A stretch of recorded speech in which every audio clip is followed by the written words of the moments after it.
Well, back here at home, the homicide rate in LA is on pace to hit a 60-year low. Yeah, the numbers are just staggering Yeah. here. LAPD crime data shows the city has seen a 20% drop in the homicide rate in just the first half of the year. Joining us now is Miguel Quintana-Navarrete, an assistant professor in the Department of Criminology, Law and Society at UC Irvine. Thank you so much for being with us this morning. Thank you. Thanks for having me. Can you talk about, I know there was not one factor that people could nail down as to what attributed to the numbers and the decline here, but are there attributing factors that you're looking at? Yes, of course. As you correctly said, there are multiple factors that are more likely explaining the decline. For sure,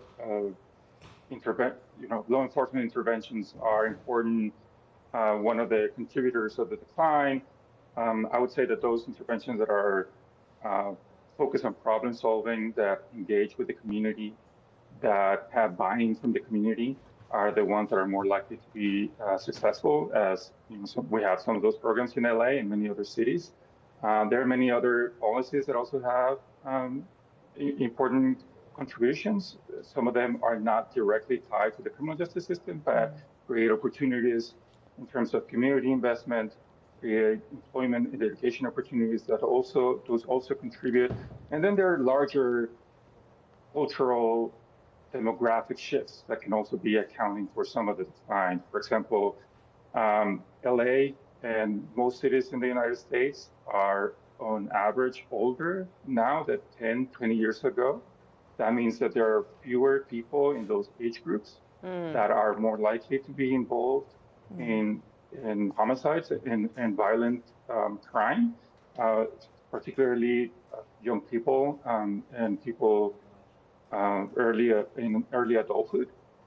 And so if we have fewer people in those age groups, then we're more likely to see drops in criminal behavior. And not only that, but more recent cohorts of young people, meaning recent generations of young people, also compared with their generations of their parents or grandparents, for example, they're less likely to engage in a host of risky behaviors that could escalate to violent encounters. For example, they're less likely to consume alcohol. They're less likely to engage in unstructured socialization with peers.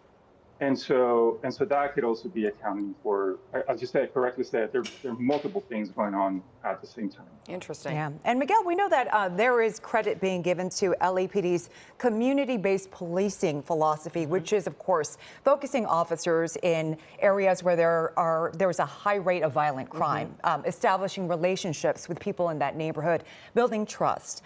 So that's one thing that's being attributed to. But we want to ask you, how do the homicide rates in LA compared to other major cities in the U.S.? Yeah, that's a very important question, very interesting question.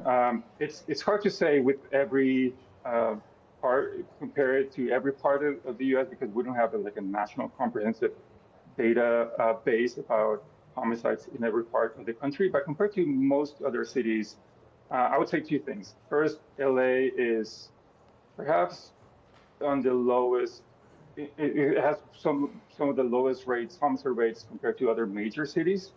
Currently, the homicide rate sits at about 6 or 7 homicides per 100,000. That's 100,000 people. That's slightly higher than the average of the whole nation, but is much lower than the average for those big cities.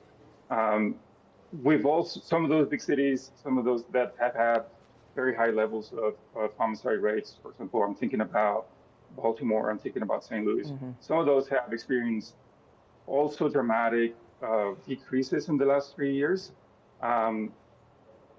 after the sort of large increases in the pandemic from 2020 to 2022. So in that sense, we're talking about a national trend of declining homicides. And certainly LA is among those cities that have experienced it. Not every city has experienced declining homicides, but LA is among them. Well, it is really fascinating to take a look at. Thank you so much for being with us this morning. We really appreciate it. Thank you for having me. Have a good day. You too.